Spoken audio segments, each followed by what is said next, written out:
ही नशे में होते और एक दूसरे को किस कर रहे होते। ऐसे ही वो साथ में रात बिताते थे। सुबह जब सोफी को होश आता है तो अपने आप को ऐसे हालत में देख शॉक हो जाती है और जल्दी से वहाँ से भाग जाती है। नेक्स्ट सीन हमें 9 महीने बाद का दिखाते हैं, जहाँ सोफी की डिलीवरी हो रही थी। प्रेग्नेंट होने की वजह से उसने अपनी पढ़ाई भी बीच में छोड़ दी थी। उसे डॉक्टर की आवाज आती है कि उसके 4 बच्चे हुए हैं। इतना सुनने के बाद वो बेहोश हो जाती है। फिर सीन बदलता है, जहाँ हमें वह अपने ट्विंस बेटियों के साथ दिखती है। तभी हमें पता चलता है कि डिलीवरी के बाद जब उसे होश आया था तो नर्स ने बताया था कि उसके 4 ने सिर्फ 2 ही बच्चे हुए हैं। तब उसे लगा था कि उसका वहम है कि उसे 4 बच्चे हुए हैं। प्रेजेंट में वह अपने बच्चों को किंडरगार्टन में छोड़कर इंटरव्यू के लिए जाती है। इधर हमें मिस्टर फू को दिखाते हैं, जो अपनी कंपनी जा रहा होता है। वही उसके पीठ पर ड्राइंग चिपकी होती है। उसका असिस्टेंट वह निकाल कर उसे देता है। उसमें लिखा था 100 मिलियन फॉर वाइफ। ये देखकर वो वापस अपनी कार की तरफ जाता है और अपने बच्चों को डांटते हुए कार से बाहर निकालता है। बच्चे कहते, हमें मॉम चाहिए,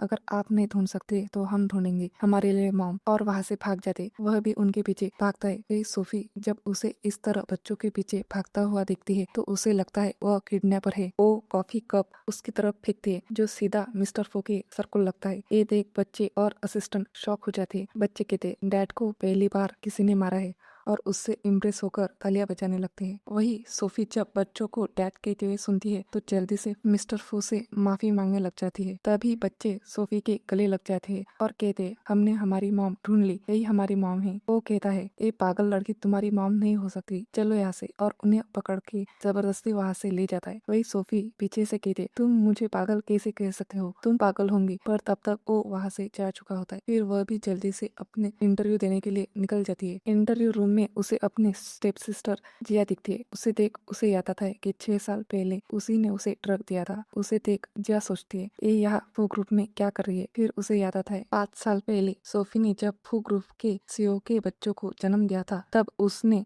उसके 2 लड़कों को चुरा के मिस्टर फू के करीब आ गई थी। ये याद कर वो अपने मन में कहते, अब जब मैं मिसेस फू बनने के इतने करीब हूँ तो इसकी वजह से मैं अपना प्लान बर्बाद नहीं होने दे सकती। वो कहते, सोफी तुमने सिर्फ स्कूल तक पढ़ाई किया है, तुम भला फो ग्रुप में जॉब कैसे कर सकते हो। सोफी कहती है, आपके क्राइटेरिया के हिसाब से ऐसा कहीं नहीं बताया है कि कोई डिग्री की स्पेसिफिक जरूरत होगी। जिया अपने बाजू में बैठे आदमी से कहती है, आपको नहीं लगता अगर आप ऐसे ही किसी को भी जॉब में रख लेंगे तो आपको मिस्टर फू को एक्सप्लेन करने की परेशानी होगी। वही मिस्टर फू जब सोफी को इंटरव्यू रूम के देखता है तो अपने असिस्टेंट से कहता है, उसे मेरी पर्सनल असिस्टेंट बना दो। यह सुनकर असिस्टेंट शॉक हो जाता है। तो वो आगे कहता है, वो क्लीनिंग डिपार्टमेंट से शुरुआत कर सकते हैं। असिस्टेंट कहता है, वो बहुत होशियार लगती है और आप उससे पूछा लगवाना चाहते हैं। वो कहता है, तुम्हें क्यों लगता है कि वो होशियार है, तुम उसे जॉब दे देना और उस पर ध्यान रखना, और वहाँ से मुस्कुराते हुए चला जाता है। जिया अभी भी उस आदमी से कह रही होती है कि इसको कंपनी से निकाल दे। तभी उस आदमी को फोन आता है। सोफी जिया से कहती है, मुझे भी उस कंपनी में नहीं रहना जहाँ तुम हो। एक कह के वो जा रही होती है, तभी वो आदमी उसे रोक कहता है, मुझे अभी पता चला है कि सीईओ को क्लीनिंग असिस्टेंट की जरूरत है, जिसकी सैलरी $1500 होंगी। क्या आप इंटरेस्टेड है। वही इतने सारे पैसे को सुनकर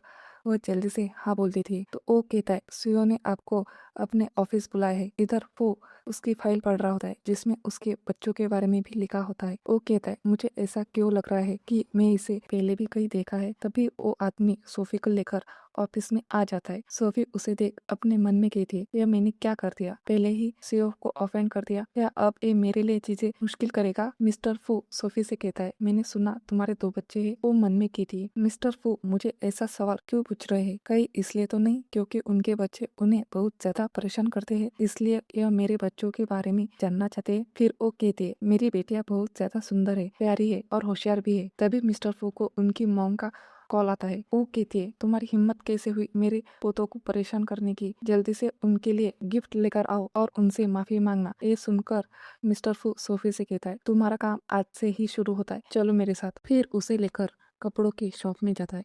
वहाँ उससे पूछता है, बच्चों के लिए कौन से कपड़े लेने चाहिए। सोफी कहती है, बच्चों के लिए कॉटन के कपड़े सबसे अच्छे होते।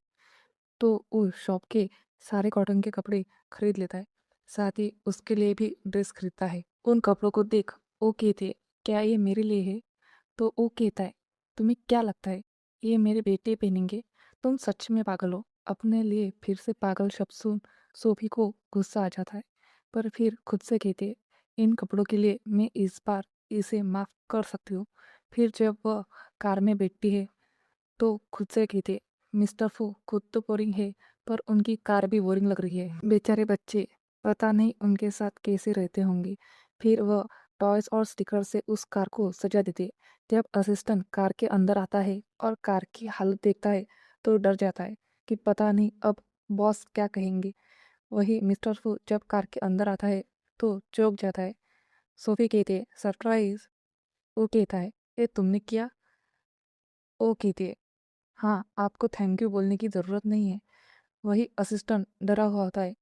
वो कहती है, आप बच्चों के साथ इतना कोल्ड क्यों रहते? इसलिए वो इतनी सारी शैतानी करते हैं ताकि आपका अटेंशन पा सके। वो कहता है, तुम्हें नहीं लगता इन फालतू चीज़ों पर ध्यान देने की जगह उन्हें कुछ सीखने पर अपना ध्यान देना चाहिए? वो कहते, हमें सब कुछ सीखना चाहिए और प्यार करना सबसे पहले सीखना चाहिए। और ऐसे ही उसे लेक्चर देने लग जाते हैं बच्चों के बारे में। वही असिस्टेंट सोचता है, क्या सच में ये बॉस को लेक्चर दे रही है? पहले से ही 6 महीने में 3 असिस्टेंट बदल चुके हैं। सोफी को कॉल आता है तो फ़ोन पर बात करने के लिए वो बाहर जाती है। असिस्टेंट कहता है, क्या हमें उन्हें भी फायर कर देना चाहिए? वो कहता है, कोई ज़रूरत नहीं, वैसे भी बार बार रिप्लेस करना परेशानी का काम है। असिस्टेंट मन में सोचता है, बॉस मिस सोफी को अलग ट्रीट करते हैं, मुझे भी अब ध्यान रखना होगा। सोफी कहती है, कल मदर डे है, मेरे बच्चे मेरे साथ सेलिब्रेट करना चाहते हैं, तो क्या मैं छुट्टी ले सकती हूँ? वो कहता है, नहीं।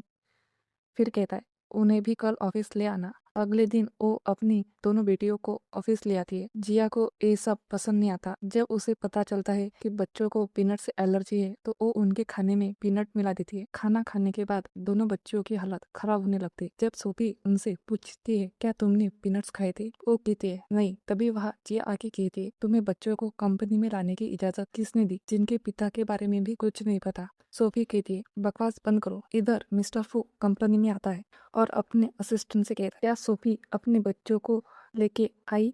वो कहता है, हाँ, और वो बहुत प्यारी भी है। तभी उसे किसी का कॉल आता है और उसे कंपनी में क्या हो रहा है वह सब कुछ बता देते हैं। वो मिस्टर फू को बताता है, मिस सॉन्ग की किसी के साथ लड़ाई हो गई है और उनके बच्चों को पीनट से एलर्जी है। ये सुन वो मन में कहता है, पीनट से एलर्जी तो मुझे भी है। इधर सोफी बच्चों को हॉस्पिटल ले जाने वाली होती है कि जिया उसे रोक देते और कहती है, क्या तुम्हें लगता है ये कंपनी तुम्हारी है? जब मन किया आ गए, जब मन किया चले गए। सोफी कहते, मिस्टर फू ने ही मुझे बच्चों को लाने के लिए कहा था। ये सुन वो कहते, तुम झूठ बोल रही हो, तुम बस मिस्टर फू को सीडुस करने की कोशिश कर रही हो। सोफी कहती, मैं तुम्हारी तरह नहीं हूँ। वही जिया को अपनी मॉम के साथ लड़ते हुए देख बच्चियाँ उसे धक्का देने लगती है।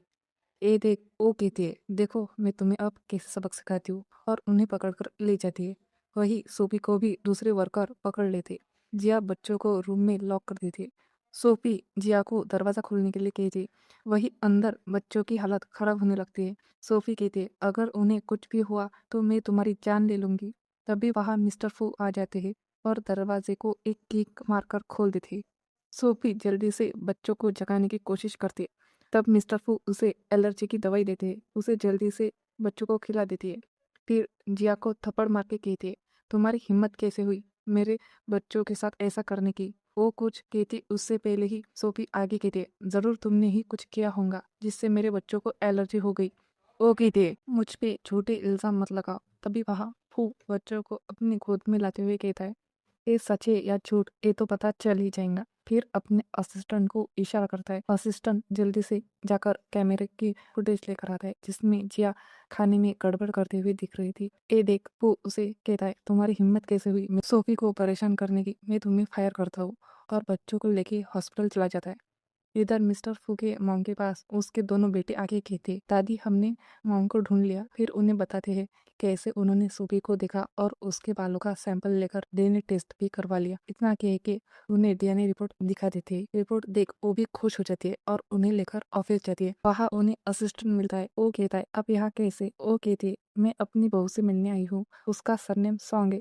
असिस्टेंट को गलतफहमी हो जाती है कि वो जिया के बारे में बात कर रही है। वो मन में सोचता है, जिया ने 5 साल पहले क्यों नहीं बताया कि उस रात वो थी और ये बच्चे भी उसके ही है। फिर वो कहता है, पर मिस्टर फू ने तो उन्हें जॉब से निकाल दिया।